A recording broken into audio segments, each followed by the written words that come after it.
পটুয়াখালীর কলাপাড়ায় নীলগঞ্জ ইউনিয়নের ইসলামী আন্দোলনের কর্মী ইদ্রিসকে পিটিয়ে হত্যার অভিযোগে নীলগঞ্জ ইউনিয়নের প্যানেল চেয়ারম্যান জহিরুল ইসলামের বিচারের দাবিতে বিক্ষোভ মিছিল করেছে ইসলামী আন্দোলনের নেতাকর্মীরা। বৃহস্পতিবার কলাপাড়া পৌর শহরে এ বিক্ষোভ মিছিল অনুষ্ঠিত হয়।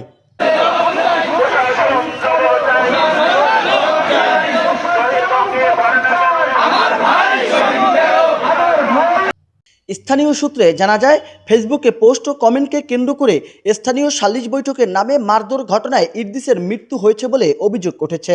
অভিযোগ রয়েছে, ইদ্রিস তার ফেসবুক আইডি থেকে জহিরুল ইসলামকে গরুচোর আখ্যা দিয়ে পোস্ট ও ফেসবুকে বিভিন্ন মন্তব্য করেছে।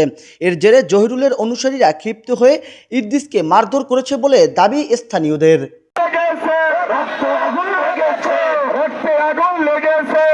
এই ঘটনায় অভিযুক্ত জহিরুল ইসলাম নীলগঞ্জ ইউনিয়ন যুবদলের সাধারণ সম্পাদক ছিলেন। ঘটনার পর দলীয় শৃঙ্খলা ভঙ্গের অভিযোগে তাকে প্রাথমিক সদস্য পদসহ যুবদলের সব পদ থেকে বহিষ্কার করেছে কেন্দ্রীয় যুবদল। মঙ্গলবার কেন্দ্রীয় নির্বাহী কমিটির এক প্রেস বিজ্ঞপ্তিতে এ তথ্য জানানো হয়েছে।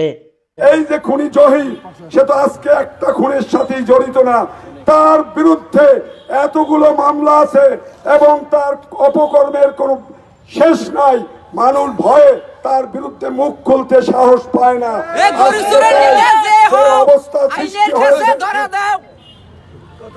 আজকে যে অবস্থা সৃষ্টি হয়েছে, আপনারা যদি বলেন এইটা হত্যা মামলা হিসেবে থানায় কেস হয়েছে, আজকে পোস্টমর্টম রিপোর্ট আসা পর্যন্ত আমরা কিছু করতে পারবো না।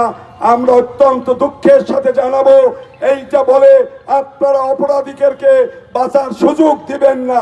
কারণ এইটা ওই মাইরে সে মারা গেছে কি যায় নাই, সেটা পোস্টমর্টম রিপোর্টে আসলে প্রমাণ হবে এইটা যেমন সত্যি।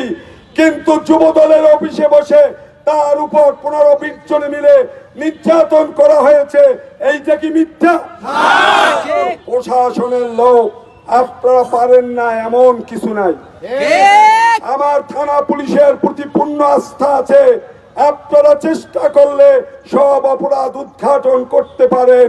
অন্তরায় থাকে একটা সরকারি দল অথবা যারা ক্ষমতায় থাকে তারা যদি হস্তক্ষেপ করে।